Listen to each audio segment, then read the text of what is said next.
আসসালামু আলাইকুম, Comilla batik collection থেকে আবারও চলে আসলাম একেবারে নতুন ডিজাইনের কিছু বাটিকের থ্রি পিসের কালেকশন নিয়ে। তো আপনারা দেখতে পারছেন আমার হাতের যে কালারটা রেডের সাথে থাকবে ইউলো একটা কালার কন্ট্রাস্ট, জোস একটা কালার কম্বিনেশন। সেম ডিজাইনের ভিতরে 4টা কালার আপনারা পেয়ে যাবেন।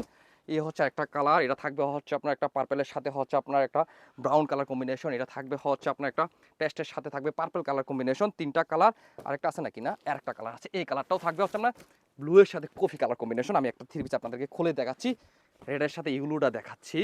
বাটিকের ভিতরে সর্বোচ্চ প্রিমিয়াম কোয়ালিটি যদি আপনি একটা ড্রেস নিতে চান, এখান থেকে একটা চোখ বন্ধ করে আপনি একটা ড্রেস চয়েসে রাখতে পারেন। এই হচ্ছে আপনার জামার ফ্রন্ট সাইড ব্যাক সাইড একই রকম থাকবে, মাঝখানে প্যাটার্নটা থাকবে হচ্ছে আপনার চুন্ডির ভিতরে। দেখেন কত কোয়ালিটি, প্রিমিয়াম কোয়ালিটির একটা চুন্ডি কালেকশন আপনি থ্রি পিসটার ভিতরে পেয়ে যাচ্ছেন। সাইডে থাকবে হচ্ছে আপনার মোমবাটিক একটা ডিজাইন, কাপড়ের কোয়ালিটি থাকবে হচ্ছে আপনার ফ্রাইড কটনের মধ্যে পেয়ে যাবেন। আর দোপাট্টাটা দেখেন কত সুন্দর ডিজাইনের ভিতর দোপাট্টাটা করা হয়েছে। এই হচ্ছে টাস্টেল থাকবে, এ হচ্ছে আপনার একটা সুন্দর একটা শিবুর স্টাইলের ভিতর আপনার দোপাট্টাটা পেয়ে যাবেন চমৎকার। 5 নম্বর চড়া একটা বহরের ভিতর আপনি দোপাট্টাটা পাবেন। এই হচ্ছে স্লিভের অংশ, আর প্যান্টের পিসটা থাকবে হচ্ছে আপনার শিবুরি ডিজাইনের ভিতর 2.5 হাত বহরের ভিতর আপনি প্যান্টের পিসটা পেয়ে যাবেন। তো আপনার কাপড়ের কোয়ালিটি একই রকম থাকবে, আপনারা পেয়ে যাচ্ছেন হচ্ছে 4টা কালার। এই হচ্ছে একটা কালার, এ হচ্ছে আরেকটা কালার, চমৎকার অসাধারণ থ্রি পিসগুলো আশা করি কম সময়ের ভিতর আপনি জটপট অর্ডার করে ফেলবেন। আল্লাহ হাফেজ।